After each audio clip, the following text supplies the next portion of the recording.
Sveicināti visi raidījuma klausītāji un arī skatītāji, jo tie, kas klausās, ja nu kas mūs arī var redzēt video. Mani sauc Elīna Geida. Un mani sauc Anastasija Laizāne.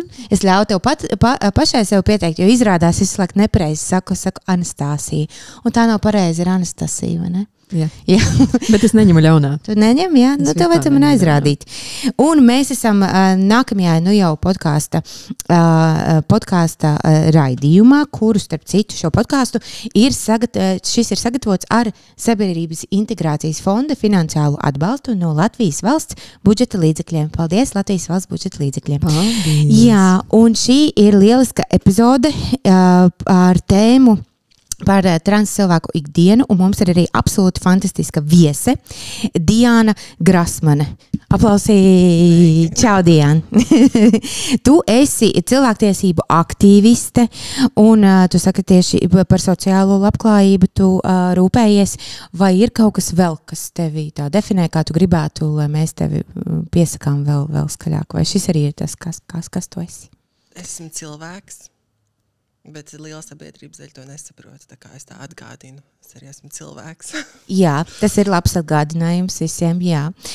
Tu esi tiešām ļoti aktīvi, es tev sakoju Instagramā, un tu visu kaut ko dari, un komentē, un saki, un labo, un es no tevis arī mācos, un tā.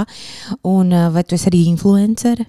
Vai tu arī centies influencēt? Influencer, tas arī tāds koncepts, vai ne? Viss ir koncepts. Jā. Tā kā ja es kādu influencēju, tad jau laikam es esmu influenceri, mēs ik viens esam influenceris. Protams, es to daru sociālajos tīklos aktīvāk, protams, arī vēlos attīstīt plašāk, bet ja es kādu spēju influencēt, tad es ļoti priecājos par to. Laba pievienotā vērtība. Jā. Jā. Nu, bet es saki, aktīvisms ir tāda smaga lieta, ko darīt dzīvē. Varbūt kāds bijis tavs ceļš līdz aktīvismam? Kā tu esi izdomājis uzņemties šo darbiņu? Aktīvisms manā gadījumā kā transpersonai tas ir redzamība. Jo mana identitāte ir tikusi politizēta. Tāpēc es izēju ārā pa durvīm, tas jau ir aktīvisms. Ja es ar šo aktīvismu varu citiem, tādiem cilvēkiem kā es, likt justies nedaudz drošāk, tad kāpēc to nedarīt? Protams, nevienmēr es iziešu ārā un piespraudīšu sev šādu zīmīti vai saģērbšos pavisam androgēni, bet kad es to varēšu, es to darīšu. Vai tas bija tāds absolūti pašsaprotams jautājums, ka tu piecēlies vienā dienā un tev bija tāds, no šīs dienas es būšu skaļa, es būšu tā, kas es esmu, un visa mana būtība būs aktīvisms? Vai tas tomēr bija kaut kāds process? Ir tā, ka, protams, viss ir process. Nu, tāds sākums un gala iznākums no ko tas vispār nozīmē. Protams, ka tas bija process, bet kāpēc aktīvisms, jo tā ir sava veida pretošanās kaut kam. Un no bērnības arī tā mana identitāte ir tikusi politizēta. Tāpēc tas sevis aizstāvēšana, tas jau sākotnēji arī bija tas aktīvisms mazais, tas varbūt nebija tik plašs. Un jā, es saprotu, cik man tas ir svarīgi, cik es sev esmu svarīga, jo man tika liekts daudz kas dzīvē, tur tā ģērbties, tā izskatīties, tā identificēties. Un man vienmēr likās, kāpēc. Un cilvēki teica, tas tā vienkārši ir. Un man nekad šī atbilde nederēja. Es domāju, kā pasaulē tik plašā var būt vienkārši kaut kas ir, un tur nav izskaidrojums, cilvēki vienkārši pie tā ir pieraduši, un man tas ir jāpieņem. Man tas likās nesaprotami. Es gāju, izglītojos, izzinājos dažādās lietās. Jā, un tas man palīdzēja izprast šo pasauli labāk, izprast cilvēku psiholoģiju kā tādu labāk. Un tad es sapratu, ka nevis tā ir pretošanās, bet es to pēc savas pieredzes varu teikt, tas ir vairāk kā palīdzēšana cilvēkiem. Jo daudz cilvēku dzīvo tajā mindsetā, kad kad lietas tā vienkārši ir, bet nekas tā vienkārši nav. Un tad, kad tu sāc to izzināt, tad tu saproti, ka Dievs, kāpēc es šo visu laiku gulēju. Tik brīnišķīga pasaule. Jā. Varbūt tu vari mazliet vairāk pastāstīt varbūt to par savu ceļu sākumu. Tu pati esi no Rīgas? Tu uzaugi Es dzīvoju Rīgā pašlaik. Ļoti mīlu šo pilsētu, bet oriģināli, kā saka mūsdienās, nāku no Jelgavas, tur es arī piedzimu. Kas nav tā trakākā pilsēta, bet, protams, nav Rīga arī.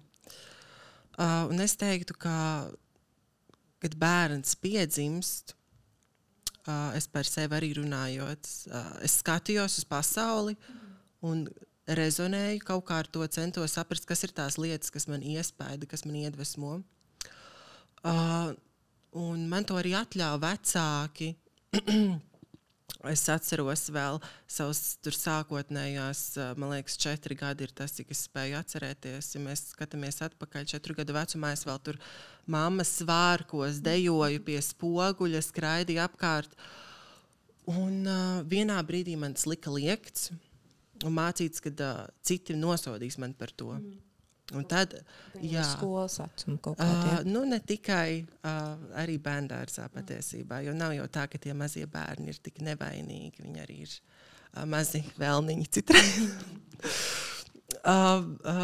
Ļoti labi atspoguļo bērnu to, ko viņi vecāki saka, ir tīpaši bērndārzā, tas vienmēr ir interesanti paskatīties. Bet skolas vecumā tas īpaši attīstījās plašāk, tas noliegums, un kaut kādu brīdi centos, tā teikt, izveidot šo kamuflāžu, lai es iederētos, ieplūstu, jo tad man neienīdīs, mani nenosodīs, bet, un tad, kas smieklīgi, kad es pēc tam iznācu no tā skapja, tad nevienam nebija pārsteigums. Bija tāds, mēs visi to jau sen redzējām, mēs sen zinājām, ja? Man vienkārši savā galvā es radīju to kamuflāžu, man likās, ka es daru tās lietas, kā citi pārējie dara, bet citiem tā izdodas tā to ļoti labi tā apslēpt. Es domāju, ka man arī izdevās, bet citi saka nē, bet es tam nepiekrītu. Kādu vecumu tas bija, ka tu visiem pateici, klausieties, man apnika kamuflāžēties. Es esmu, kas es esmu. Protams, nebija tā, ka es vienā dienā piecēlos un tā viss. Jo tajā vecumā es vēl nedrīkstēju tur lietot nekādas vielas un dzert alkoholu, kas tev ļautu tā kaut kā spontāni kaut ko reaģēt un darīt. Tas sociālais lubrikants sauc. Jā, tā, ka tu bišķi tā iedzer un tad visiem pasaka viss. Palaiž vaļā. Bet tas nāca pamazām, jo nav jau tā, ka es apzinājos, ka tā sabiedrībai nepatīk un tad kādu laiku es to apslēpu. Es arī to mācījos. Un līdz ar to es sāku arī, man tas sāka nepatikt. Tāpēc tur no tā nāk tā noliekšana sevis. Man arī es sev sāku nepatikt, tāpēc es vienmēr saku, es esmu vistransfobiskākais cilvēks arī pret sevi.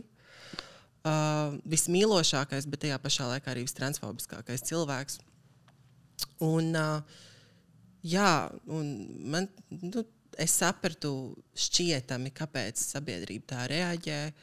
Es centos sev vēl kaut kādas loģikas, kā es varu izpausties. Un pirmais, kā es varēju izpausties, bija apģērbs. Tāpēc cilvēki citreiz atnāk, viņi saka, kā tev šodien svētki. Es saku, man katru dienu ir svētki, dzīve ir svētki, nav jāgaida līdz kaut kādam notikumam.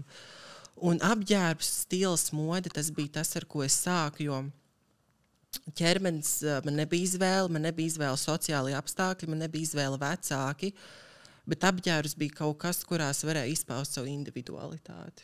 Un pamazām es to sāku tā ar vien vairāk, un tad tur tie transfobiskie, homofobiskie cilvēki, kas šķietam man atbalstīja, tur centās to aizvietot ar vārdiem, kad es esmu mākslinieciska personība, mākslinieciska dvēse. Un tad, kad pēc tam sapratu, ka man tas ir kaut kas vairāk kā vienkārši mākslas izpausme, tad uzreiz sākās tās pretenzijas arī no tiem cilvēkiem, kas man varbūt līdz kaut kādam brīdim atbalstīja. Tā kā tas ir ceļš, tas nav tā, ka tu vienu dienu piecelies un tagad es būšu aktīviste. Tas nāk pamazām, un man tas nāca vienā vārdā nosaucot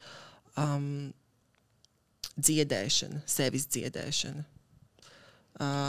No visiem sabiedrības stereotipiem, no ļaunās nastas, kas tev nāca virsū, dziedēšana. Cik skaisti tā noformulē. Bet tur, man liekas, arī parādās tas kaut kāds, ja mēs, nezinu, kādā no mūsu tēmām vai epizodēm diskutēt par to, vai ir tāds aktīvisma gēns, un man liekas, tajā tavā stāstā es ļoti daudz dzirdu, ka tev bija ļoti daudz jautājumu, bet kāpēc? Ka nav tādas absolūtas pieņemšanas par to, ka lietas ir tādas, kādas viņas ir, un viss, un tu tur neko nevari darīt, un tu tur neko nevari mainīt, un mēs arī negribam, lai tev sāp tajā pašā laikā, un lai tevi tur negatīvi ietekmē un viss pārējais. Tev vienkārši ir jāsamierinās, un tajā tavā stāstā es ļoti daudz dzirdu, ka tev bija daudz vairāk jautājumu. Nē, samierināties noteikti nevajag. Bet no tiem laikiem, kur tu teici, ka tev bija draugi vai paziņas, vai cilvēki, kas it kā izlikās, ka tevi atbalsta, un pēc tam īsti ne, vai ir kādi, kas ir palikuši, vai arī kas ir atgriezušies, kur ir iemācījušies? Jā. Es patiesībā sāku nākt ārā no skapja pateicoties maniem draugiem. Protams, skolā es piedzimu tādā laikā, ka skolā bija arī daži atbalstoši skolotāji, kuri runāja par tām lietām. Ja tādi nebūtu, tad es nezinu, vai šobrīd būtu šeit. Ja tieši arī izglītības sistēmā man nebūtu kāds, kam es varētu uzticēties un runāt par šīm lietām. Tāpēc es domāju, arī izglītība šajā jomā ir ļoti svarīga. Pateicoties arī draugiem, es nācu no tā skapja ārā, jo viņi bija tā pirmā komforta zona, kuras varēja būt es. Man patīk tas, kad ar to pretestību nāk kopā tas sevis noliegums arī kaut kādā ziņā un ieslēdz izdzīvošanas instinkts. Un nevienmēr es arī pret šiem draugiem biju jauka, bet man prieks, ka viņi palika ar mani un ļauj man uzplaukt un dziedēties, jo tas izdzīvošanas instinkts, heits pret sevi arī, viņš tev kaut ko nodara. Un tas man patiesībā es tikai nesen pamanīju to, kad es vēl joprojām dzīvoju tajā izdzīvošanas instinktā. Un es sapratu, ka es sev piedodu par to, jo pagātnē tas man bija vajadzīgs, lai es izdzīvotu, tā pretestība. Es vienkārši nespēju paļauties, tad es vienkārši, es nebūtu es. Bet šobrīd, kāpēc es skatos un komēdiju, un es nespēju smieties? Kāpēc kāds izdara kaut ko stulbu, un es nespēju, tā teikt, priecāties? Un kāpēc katra saruna pārvēršas par politisku diskusiju? Un tad es sapratu, bet tas ir tas izdzīvošanas instinkts. Un tad, kad es to apzinājos, tad es sapratu, ka man šis vairs nedara. Tas nav liberāli, jo tas mani neceļ. Tas man tagad sāk gremdēt. Bija laiks, kad man tas palīdzēja, bet tagad vairs tā nav. Tāpēc tagad es esmu ļoti priecīga par sevi. Un varu patiesībā pasauli saskatīt daudz skaidrāk no tā dziedēšanas procesa. Un man arī heits ir palicis mazāk pret heiteriem, jo es apzinājos to, lai tu spētu ienīst kādu citu, tev vispirms ir jāienīst sevi. Jā, ir tie posmi, kad ir ļoti grūti dabūt to vieglumu dzīvē. Tāpēc, ka, kā tu saki, tu esi tādā izdzīvošanas, tādā aizsardzības pozīcijā, laikam gatavs visu laiku kauties un tā kā cīnīties un kādam sadot pa seju. Un ir ļoti grūti kaut kā, ir grūti atrast to vieglumu. Man liekas, tas arī nav ne tikai par to, ka tev ir jābūt gatavam kauties, cik ļoti aizsargāties. Es no sevis domāju, man visu laiku ir tā kā, es gatavu visu laiku, bet tu kāds uzbruks, vai vēl kaut kas notiks, vai vēl kaut kas, kaut kādos dzīves posmos. Jā, ka tu vienmēr, tev nav nekādas tāda miera sajūta, man liekas, tajā ir jā, tas laikam nozīmē, ka tas kaut kā mieriņu atradusi ar sevi un vispārējo. Jā, mieriņu atradusi. Tā var teikt. Bet, protams, ka tas miers ir. Bet mēs nevaram noliekt faktu, ka tomēr izejot ārā, man ir kaut kāds stress, izejot ārā no mājas, man ir nedrošība kaut kāda, un šīs lietas var notikt. Un lai arī cik es ļoti tur varu dziedēt sevi un dziedēt pasauli un cilvēku sev apkārt, tas ir tur, kur ienāk tā politika. Es nemaz nevaru būt nesaistīta ar politiku, ja mana identitāte ir politizēta. Es aizbraukšu kādu valsti, es uzzināšu, lidostā, ka šeit nemaz nedrīkst atrasties kā transpersona. Tas nav tā, ka tu tur dzīvot, tā nav saruna par kartupeļiem un burkāniem. Kā man citreiz saka, ka mēs tur varam būt draugi, nekas, ka mums ir tās politiskās atšķirības. Jā, līdz brīdim, kad tu nobalso par liegumiem man pilnvērtīgi eksistēt uz šīs pasaules. Tad, kas tas tāds ir? Tad es atvainojos. Tāpēc man ir žēl, kad cilvēki ar lielu publiku ļaunprātīgi citreiz izmanto to un dara visu kaut kādas neforšas lietas. Tāpēc tā iznākšana no skapja šajā kontekstā ir svarīga. Jo, ja vairāk cilvēki iznāks no skapja, tad tā demokrātija būs vairāk mūsu pusē un mēs sapratīsim, cik daudz mēs patiesībā esam. Jā. Jo, man liekas, tas ir tāds zīmīgs moments, par ko tu runā, ka cilvēki mēdz izteikties un teikt visu kaut kādas gan labas, gan netik labas lietas par citiem cilvēkiem. Viņi jau tādi, un tāds, bet tajā brīdī, kad tu pasaki, bet es esmu viens no tiem cilvēkiem, par kuriem tu runā, viņam ir tā, bet tu jau neesi tāda, tu esi citādāka. Jā, es esmu vairāk. Varbūt pastāst par savu pieredzi, kad cilvēkiem varbūt ir bijis tāds, Bieži vien tas ir bijis, bet, protams, ir kaut kādi ģimenes cilvēki, radinieki. Bet kas man visvairāk aizskāra, ir tad, kad mēs runājam par romantiskajām attiecībām. Jo, tā teikt, daudziem, tā teikt, sievišķīgi prezentējošiem cilvēkiem ir tā saucamās angliski daddy issues. Un es sapratu līdz kaut kādam brīdim, kad es esmu vienkārši kaut kāda daddy issues konstrukcija. Jo es domāju, kāpēc manā dzīvē ir bijuši ļoti daudz toksiski vīrieši, teiksim tā, konservatīvi. Es varu būt tikai pēc 12 viņu dzīvoklī vai kaut kādā viesnīcā gultā. Ārpus tā es neeksistēju, un tur mēs varam patiesībā saprast, ko nozīmē tas heits pret transpersonām, tā transfobija. Tas nav tas fakts, ka es ienīstos cilvēkus un vienkārši vai kādu ienīst. Tad tā ir tāda kā apzinātība, kad mums tomēr ir kaut kāds spēks, un tāpēc cilvēki to negrib. Viņi negrib, lai lietas mainās, jo tie paši konservatīvie cilvēki vienmēr saka, konservatīvisms iet kopā ar patriarchālo sistēmu, ar kapitālismu, ar militārismu, ar visām šīm lietām. Tā visa konstrukcija balstās uz toksiskās vīrišķības pamata. Un ja kāds uzzinās, ka, piemēram, tas vīrietis tur satieks ar trans sievieti, tad uzreiz būs tie jautājumi par to, vai tu esi pietiekami vīrietis. Jā. Un kāpēc tam pašam vīrietim negribas tajā visā ieskatīties dziļāk, jo viņam nav izdevīgi. Jo viss, ko līdz šim tas cilvēks ir iemācījies, tas būs jāpārmācās. Vairs nevarēs veidot tādu biznesu, tādā kapitālismā valstī, attīstīties. Viņiem ir bail. Viņiem ir bail, kad viņi sabruks, viņu darbs sabruks, viņu finansiālais līmenis sabruks. Viņiem tas vienkārši nav izdevīgi, tāpēc viņiem transpersonas eksistē kā seksa objektu gultā, bet sabiedrībā mums tādus nevajag. Jā, viņam negribas riskēt ar kaut kādu savu drošību un savu dzīvi un savu komfortu. Jā.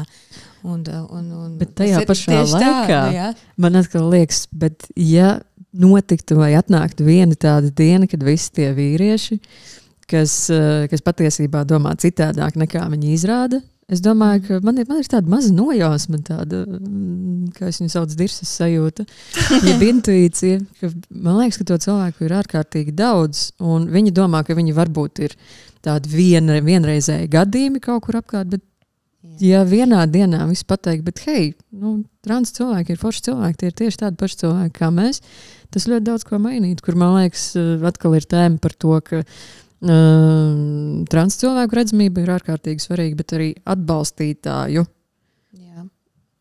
redzamība. Ne atbalstītāju redzamība, bet atbalstītāju. To, ka tu esi atbalstītājs, kurš nebaidās iestāties, kurš nebaidās runāt par lietām, tas arī ir ārkārtīgi būtiski. Jā, bet Jāni ļoti labi, man liekas, arī nodefinē to, ka tā toksiskā maskulinitāte ir ļoti liela daļa no šīs problēmas, bet ir bijuši arī kaut kādi tādi pozitīvi piemēri. Tā kā, kur ir bijis tā kā Diānis, to vedīšu aiz rokas un mēs iesim pa Brīvības ielu un tā, es nezinu, tādā ziņā. Cerams, ka nav tikai negatīvi piemēri bijuši. Tas ir bijis vairāk no nebinārām personām vai sievietēm.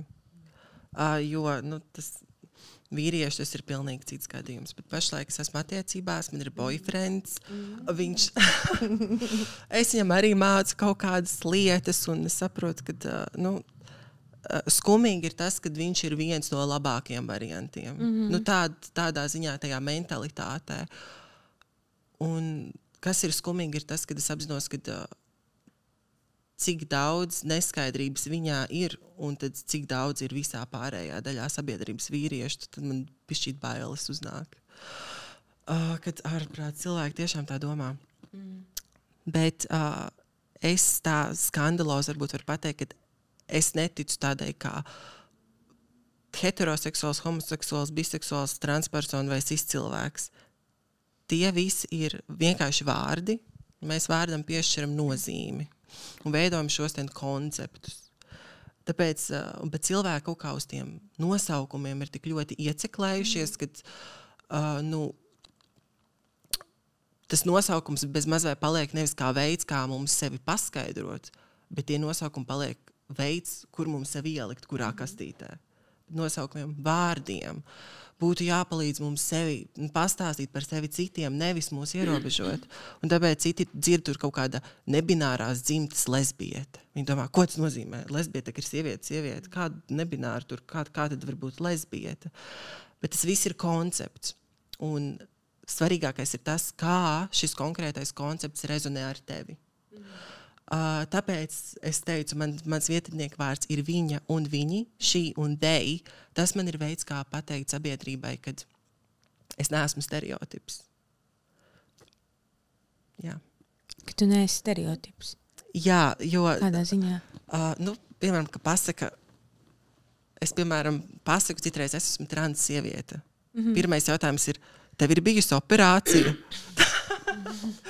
Tas ir bez maz vai tāds kā iespējas par transpersonu kopienu, apakšdaļas operācija, dzimuma dzimtas disforija. To vienā vārdā var nosaukt par transmedikalizāciju, kad tu spēj to cilvēku pastīties tikai caur kaut kādu medikāliem faktoriem. Man būt trans sievietei, kā es saku, man patīk teikt ar nebinaritātes noskaņu. Tas nozīmē būt man. Un ja kādam tas nepatīk, tad labi, ej un nezinu. Raudzējies citiem. Jā, bet kāpēc cilvēkiem ir bail no tā? Tāpēc, jo viņi paši savu identitāti ir veidojuši uz tāda paša principa. Uz ļoti visi saprotam, ka viss ir skaidrs un saprotam. Patiesībā viņiem bail ieraugot šādus cilvēkus ir tāpēc, jo viņiem bail pastīties uz sevi. Spogulī, jo līdz šim viņi ir bijis kaut kādas ideoloģijas konstrukcijas rezultāts. Viņi ir nolieguši sevi, savus sapņus, savus vizuālās izpausmes, un tad viņi ieraug tādu cilvēku kā es, un viņiem liekas, kā tu uzdrīksties. Es sevi upurēju, jo man tika solīts, ka ja es tā darīšu, tad man būs viss dzīvē labi, veiksmīgi. Un nevienmēr realitātē tā tas ir, un tad, kad viņi ieraug tādu cilvēku kā es, ejot pa ielu, tur smejamies, priecājamies, viņi domā, kā tas var būt? Tas nav ok. Mums ir tas jāierobežo. Es jau visu daru pareizi, kāpēc es nejūtos tā, vai ne? Jā, Es visu daru pēc grāmatas, tā kā no manis sagaidīja mamma, tētis, ģimene, vecmāmiņa, vectētiņš un viss pārējais, bet man liekas, ļoti, ļoti piekrīt tam, ka galvenais tajā visā ir tas, kā tas liek justies tā kaut kāda izpausmes brīvības sajūta. Nezinu, tajā, kā mēs izskatāmies, tajā, kādus vietnieku vārdus mēs lietojam un visādi citādi, tas ir ļoti, ļoti, ļoti triggerējoši. Jo tad ir tāds, bet vai tad mēs dzīvojam pasaulē, mums taču vajag kārtībai, vajag būt pa kastītēm un visādi citādi.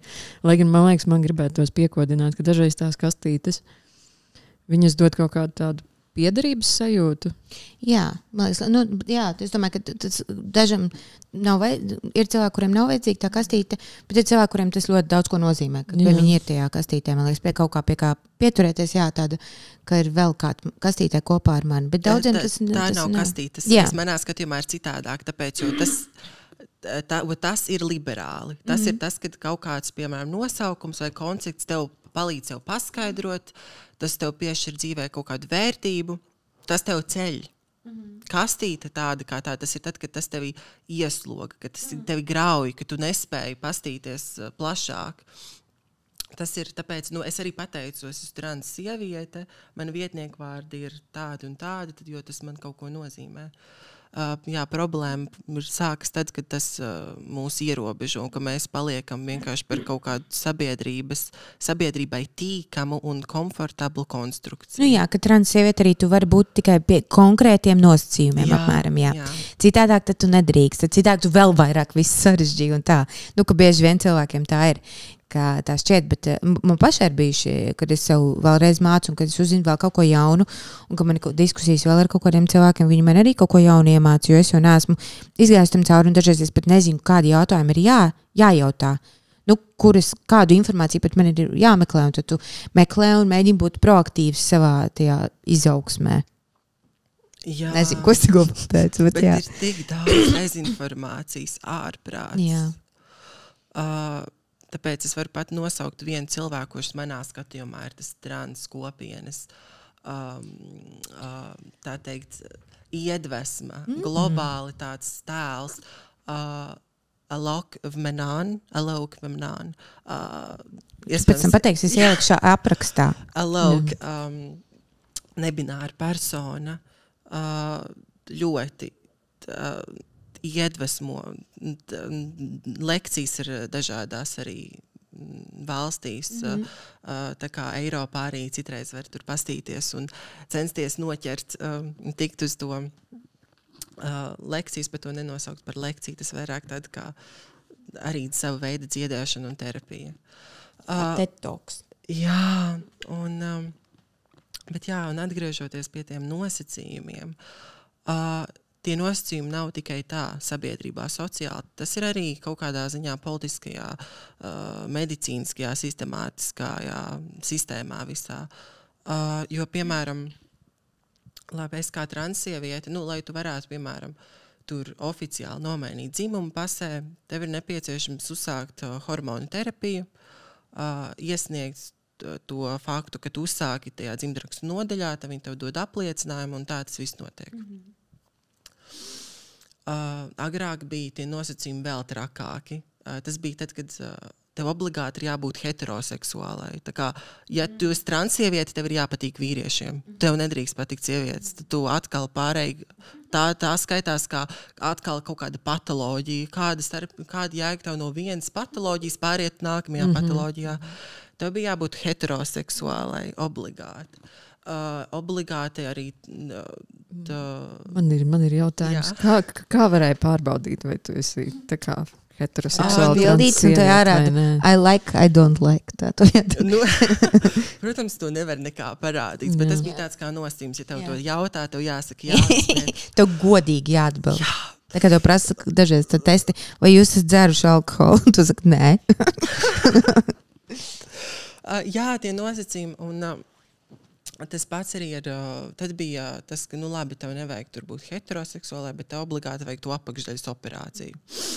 kas arī ir, manuprāt, šausmīgi. Tā ir tik sarežģīta operācija. Ne visi cilvēki to ar savu veselības stāvokli var atļauties. Nenormāli dārga. Nemaz, par finansiālām iespējām. Tas arī. Es domāju, es ceru, ka mēs nākotnē izaugsim līdz tādam līmenim, kad nebūs vispār nepieciešamība operācijām vai tur hormonu terapijām. Vai pēc tur kaut kādām legāli tur dokumentu maiņām, jo tas vienkārši nebūs nepieciešams. Tagad tas ir svarīgi manas drošības pēc, arī kaut vai tie paši dokumenti.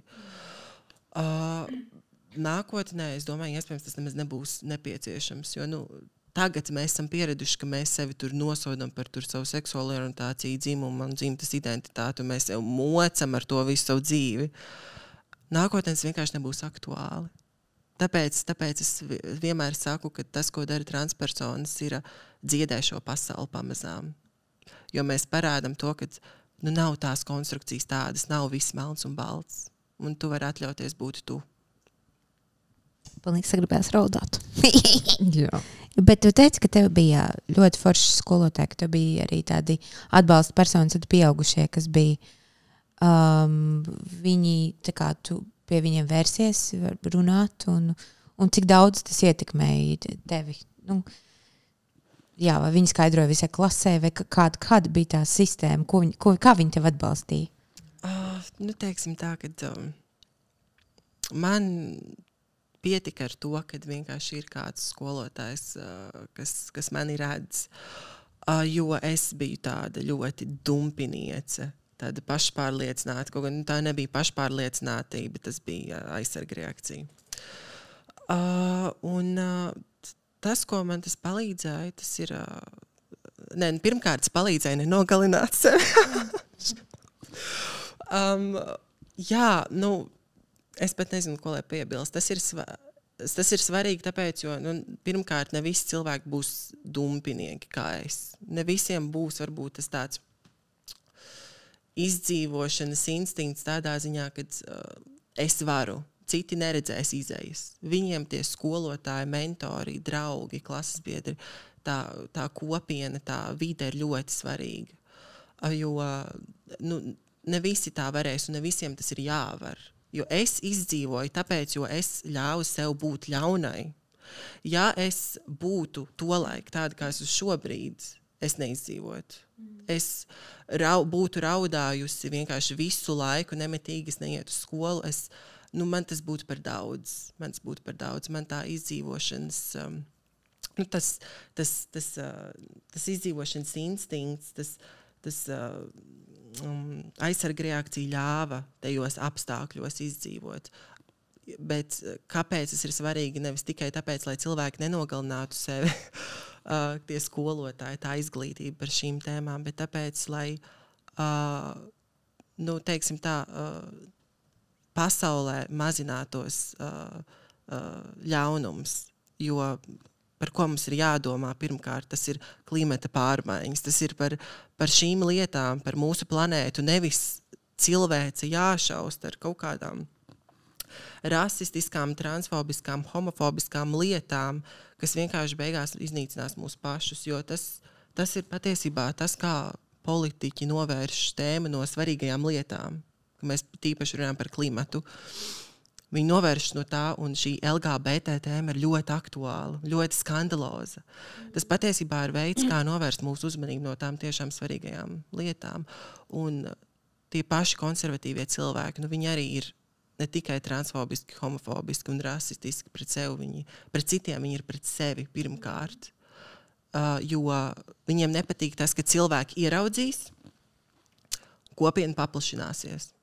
Kad cilvēki zinās par to, ka tas ir normāli, un viņi gribēs sev pieskaitīt pie tās LGBT kopienas, jo viņi to vēl joprojām redz kā patoloģiju, kā kaut ko, kas iznīcina cilvēci, viņi negrib to pieļaut.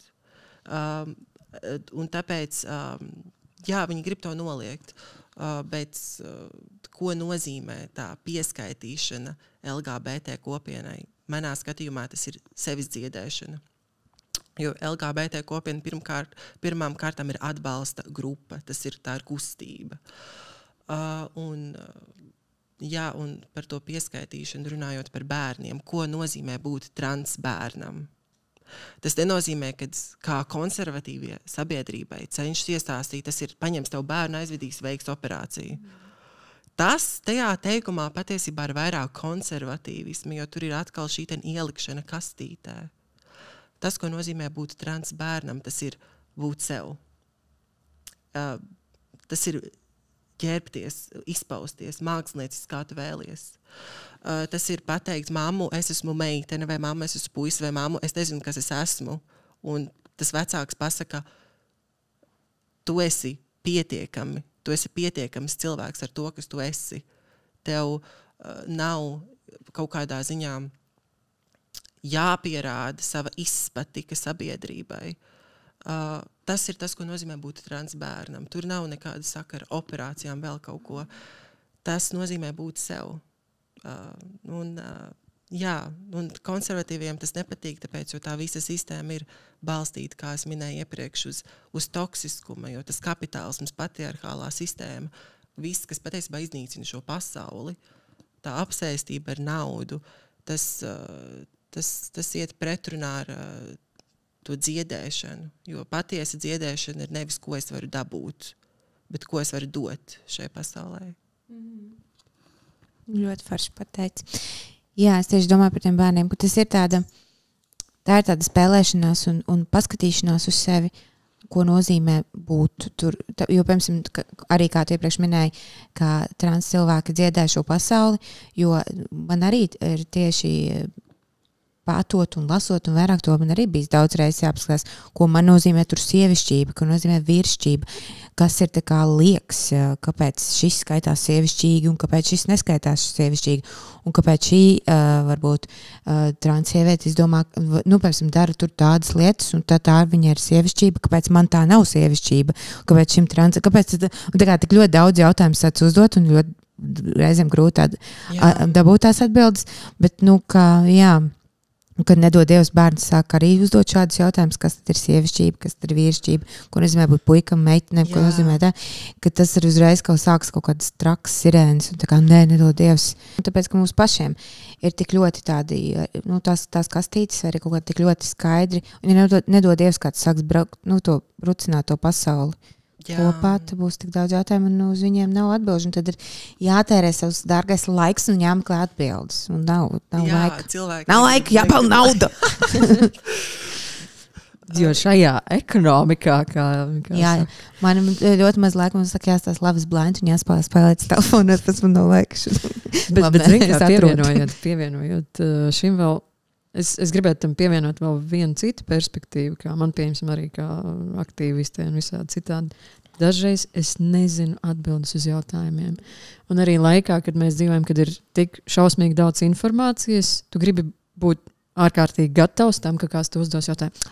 Ko tad tu domā par šito? Tu domā, ka tas tur ir tā un vēl kaut kā. Man gribētos būt gatavai visam un sniegt vislabākās atbildes, bet dažreiz ir tāds, mans Dievs, es nezinu. Tur ir tas iekšējais perfekcionisms, kas ir ļoti daudziem no LGBT kopienas vai sievietēm kā tādām, jo tas ir bezmaz vai tā, ja tu rādi mums kaut ko citu, piemēram, kā tur liberālie cilvēki rāda citu piemēru, jums jābūt perfektiem.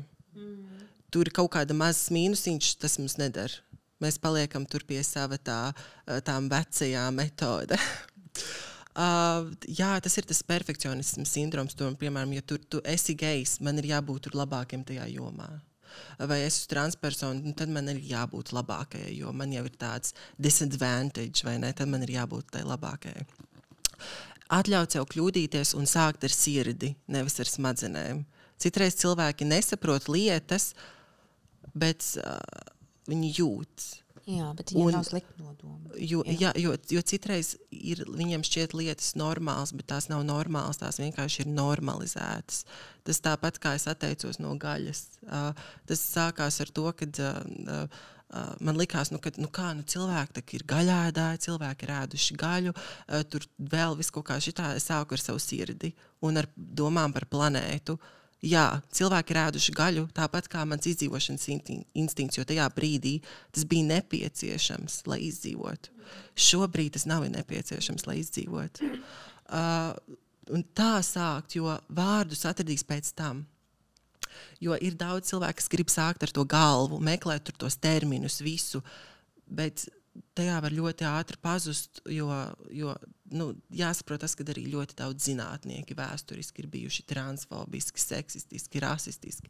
Cik liela patiesībā vēl tagad mūsu izpratne, tas, ko māca universitātē šobrīd Eiropā, ir balstīts kaut kādas arī teorijas uz viduslaiku zinātniekiem.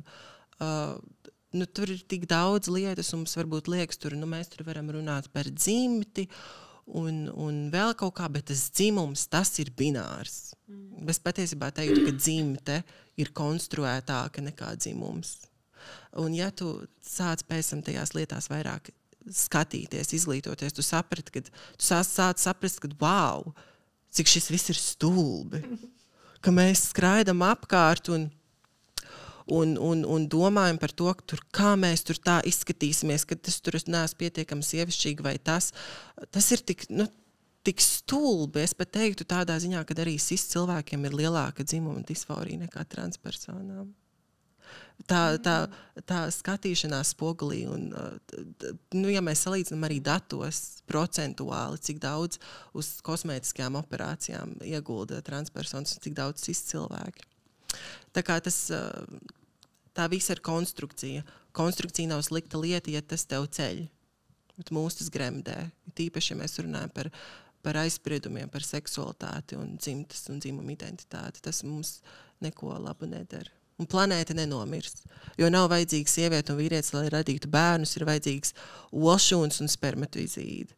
Tas ir tā. Tā ir absolūti patiesība. Man nav ko visu laiku to pievērt, es vienkārši klausos. Man nav stulbi joku, es vienkārši klausos. Man ir jautājums. Jautājumi man ir, bet man nav ko piebilst. Jā, tas gan.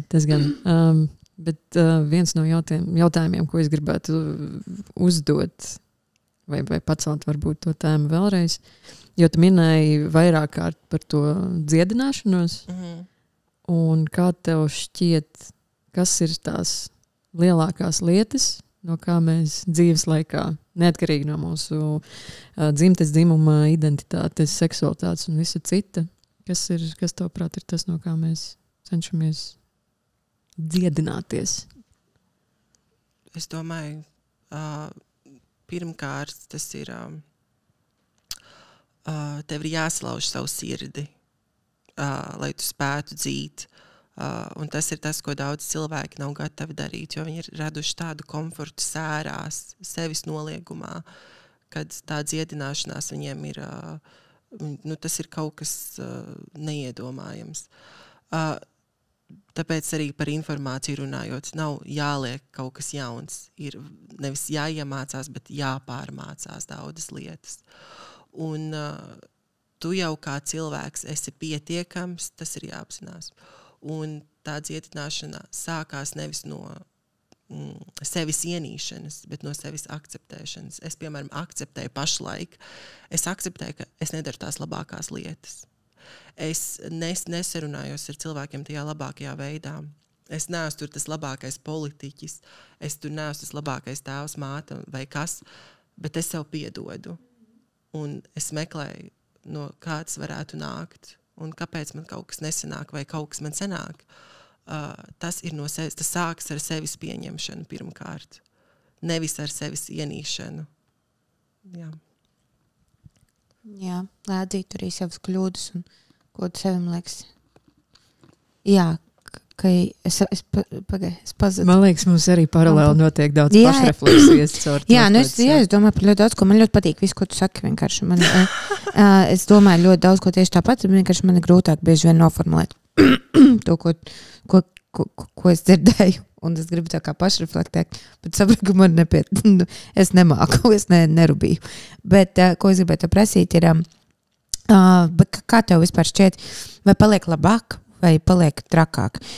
Jo, ko mēs esam novērojuši, man sarāk visi tā bruka virsū tur lesbietēm, gejiem, biseksuāliem cilvēkiem, un tagad tieši, kā tu teici, ar transcilvēku identitātes tādu politizēšanu, sāk viss tagad šito. Tagad mēs uzbruksim te cilvēkiem. Jā. Kā tev šķiet, vai tur ir kritiskāk, vai kaut kas ir labāk, vai cilvēki sāk beidzot kaut ko googlēt un mācīties? Labāk paliek jebkurā gadījumā, jo progress ir vienmēr. Nav varbūt tās liberācijas, jo īsti ar liberāciju, ja visi ir, tā teikt, atbrīvoti. Bet ir progress, un ir progress, neiet vienmērīgi, ir tie kritumi. Es domāju, šobrīd transpersonu ziņā ir tas kritums pēdējos gadus. Tāpēc tas ir tas, kur mums tā politika ir jāizmanto, ka mums ir jāiet un jābalso. Kad ja mēs kaut ko redzam, tad mums varbūt ir jāuzdrīkstās un jāpasaka kaut kas, kad klaus, šis nav ok, šis nav forši. Jā, tas ir tas, kad tas mums palīdzēs, bet jebkurā gadījumā man šķiet smieklīgi tas, ka cilvēki tur saka, kad tur es esmu tāda un šāda un nenormāla, bet es pēc būtības esmu šīs pasaules vides radījums. Tas, kāda es esmu šobrīd, es nāku no tādiem apstākļiem. Tāpēc transpersons būs vienmēr. Mainīsies vārdi, mainīsies nosaukumi. Cik daudz kultūrās transpersons ir bijušas agrāk, līdz rietumu pasaule baltādainie eiropieši viņus kolonizēja. Tas pirmkārt ir jautājums par to, kas ir pie varas, un tāpēc mums ir vienkārši jāpadomā par to, kad mēs balsojam vai par ko mēs iestājamies, lai tas varbūt jāpadomā par to, kas varētu nākt pie varas un kas varētu notikt. Jo tas ļoti daudz ko izmaina, jo lai gan mēs esam cilvēki un mēs esam brīvi, vai ne, un es tur savā burbulī varu dziedēties, tomēr ir tie aspekti politiskie, ko mēs tā teikt, nevaram ignorēt. Jo vienu dienu mēs varam attapties tādā situācijā, kad es nevaru iziet no mājas, kāds notiek Afganistānā ar sievietēm. Tieši tā. Ja tas notiek ar citiem cilvēkiem, tas nenozīmē, ka kādas citas grupas ir. Kurš tāpēc mums ir jādomā vienam par otru. Un jātur tā roka uz pulsa, man liekas, gan sev, gan tiem, kas mums ir blakus, gan, kā tu saki, arī tam, kas notiek vēlēšanās, jo tā gan ir viena milzīga tēma, par ko mēs varētu runāt arī par to, vai ne? Par to vēlētāju aktivitātes kritumu. Tāpēc droši vien, ka ir tāda arī izpratne, bet ko tad es, bet ir kā ir, viss atgriežas pie tā, bet ir tā kā ir, ko tad es tur varu mainīt, vai ne? Bet patiesībā viens mazs cilvēks, kad viņu ir daudz, un kad viņi savā starpā runā un rūpējas viens par otru, ļoti daudz, kas var notikt. Tieši tā. Un mums tūlīt, mēs lēnām jau mums ir pēdējie jautājumi, bet varbūt kas ir tās lietas, kurus tu varbūt sagaidīt no atbalstītājiem? No cilvēkiem, kas atbalsta kopienu, vai arī kas ir kopienā. Kā mēs to principā varam padarīt? Kā padarīt to dzīvi vieglāku? Tev tieši es vienmēr saku, kad kā jūs sev variet padarīt dzīvi vieglāku, jo palīdzot, tas tā varbūt banāls, gan palīdzot man, jūs patiesībā palīdziet sev. Tā kā palīdziet man. Kā mēs to varam darīt? Jā, jo nav tā, ka tur tagad nāks pēc transpersonām un viss ar to pietiks. Nē. Transpersons, tas ir vienkārši sākums. Tas ir tas skandalozā tā tēma, tas temats, un būs transpersons, tad būs cilvēki ar dažādām seksualitātēm, būs sievietes, kādas notiek arī tagad, kad tas arī, redz, kā es saku, sieviete, bet sieviete patiesībā nav nekas, bet tas ir kaut kas. Tā kā sieviete neeksistē, bet tajā pašā laikā eksistē, jo mēs piešķiram kaut kādu konceptu, kaut kādu nozīmi. Jā, cilvēki ja mēs runājam reproduktīvajā veselībā, tur arī būs ierobežojumi, jau ir šobrīd. Tā kā tas ir vienkārši sākums. Tas ir tā smieklīgi domāt, ka tas neturpināsies. Tāpēc, palīdzot citai minoritātei, jūs palīdziet arī sev. Jā, bet kā tu teiktu, kāda vislabākā palīdzība? Instagramā likt storiju? Kas, piemēram? Nošērot, es nezinu, iet balsot. Varbūt, kas tev šķiet tāds efektīvs? Balss ir spēcīgāk par kaut kādu Instagram storiju, tas ir tā. Bet nebaidīties par to runāt, un man ļoti patīk samulsināt cilvēkus. Tādu tehniku var pamēģināt, jo bieži vien cilvēki neapzinās, ko viņi pasaka. Tas pats, ja mēs runājam par to atbalstu, es, piemēram, nezinu, vai es varētu paļauties kā sieviete, kā transsieviete uz to sieviešu aizstāvības, to kopienu centrs Marta. Es domāju, es pat netuvotos tam. Un tādā ziņā samulsināt cilvēkus tādā ziņā, kad viņiem galvā ir tā kaut kāda konstrukcija. Viņi domā, ka mana konstrukcija iet pretrunā ar viņu konstrukciju. Tev ir bijis pieredze tieši ar centru Martu, jā? Personīga man pieredze nē. Jā. Okay. Bet gadījumi ir bijuši. Jā, tā konstrukcija, piemēram, tas pats centrs Marta. Feminisms, ko tas vispār nozīmē? Feminisms ir dzimtas, dzimumu, līdzvērtīgas tiesības, labklājība, līdzvērtība. Tur nav nekāda sakara, tu esi sieviete, vai tu esi vīrietis, vai tu esi vēl kaut kas patiesībā. Bet tur, man liekas, pamatā ir tas saknēs, iesakņotais koncepts, kas visaktuālākais kļuva 19. gadsimtā, kad zinātnieki sāka balstīt seksismu bioloģijā. Tas ir viens, es tur varu runāt, ko es gribu, bet bioloģija ir tāda, un es tā kā to nevarot izmainīt. Noteikti izglītojoties pirmkārt par tām tēmām un sākt, kā es teicu, domāt ar sirdi. Nevis varbūt pat vienmēr ar tām tehniskajām detaļām, bet ar sirdi. Jā. Tas ir tas veids, kā palīdzēt un ļaut sev just, jo bieži vien, ja ir kaut kādi tur aizvainojumi, vai tu sēdi pie galda radiniekiem un tur notiek kaut kādas diskusijas un tu kaut ko dzirdi, kas patiesībā nostrādā labāk ir nevis, es tagad tev tur sniegšu kaut kādu informatīvo lekciju, bet kas līdz cilvēkiem aiziet, tas ir caur sirdi, tas ir tas, kas visdziļāk aiziet. Un pārfrāzējot ar citiem vārdiem, tā kā pateikt tam cilvēkam, tā kā, vai tu tā kā saproti, ko tu pateici tikko. Jo es arī esmu cilvēks. Skaidrs. Ļoti jauki. Man liekas, tā tava galvenā ziņa, kuru bija daudz patiesībā mūsu sarunā, ir tā ļoti skaisti nodāsies. Jā, varbūt ir vēl kaut kas izskaņā, ko tu saproti. Jūs man to nepajautājāt, man nebija iespēja šo pateikt, vai ir kaut kāda viena lieta.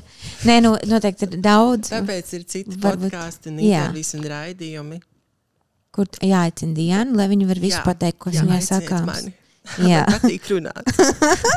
Tur ir tā labi un tā mierīgi un tādā samtainā balsī visu tā paskaidrot, tāpēc man ļoti patika. Ja tu esi tā pilnīgi tā kā tu teici, ka būs mulsinoši un ka būs, bet nē, tas mulsinoši, tas ir tādā ziņā, kad izdabūt no sevīm ārā to perfekcionismu, un tas nekam nav vajadzīgs. Un ļaut sev mulst, un ļaut nezināt sev atbildes. Un vairāk, tā teikt, angliski sakot, have fun. Jā. Tajā, kā tu ģērbies. Neuztvert sevi tik nopietni. Jā, neuztvert sevi tik nopietni. Ja mēs runājam par politiskajām vēlēšanām, jā, tad tur cita runa. Bet sevi nevajag tā kā uztvert tik nopietni. Un tas dziedēšanas process arī ir ļoti svarīgs. Jā, tas novēlējums ir neuztvert sevi tik nopietni un dziedēt sevi. Jo dziedējot sevi, mēs dziedējam sabiedrību, jo mēs esam daļa no sabiedrības. Jā. Ļoti skaisti. Brīnišķīgi. Paldies tev, Diana. Milzīgs paldies tev. Paldies. Paldies tev, Elīna. Paldies tev, Anastasija. Paldies operatoram. Bet galvenais paldies Sabiedrības integrācijas fondam, jo šis podcasts ir sagatavots ar viņu finansiālu atbalstu no Latvijas valsts budžeta līdzekļiem. Paldies jums liels. Čau. Like and share.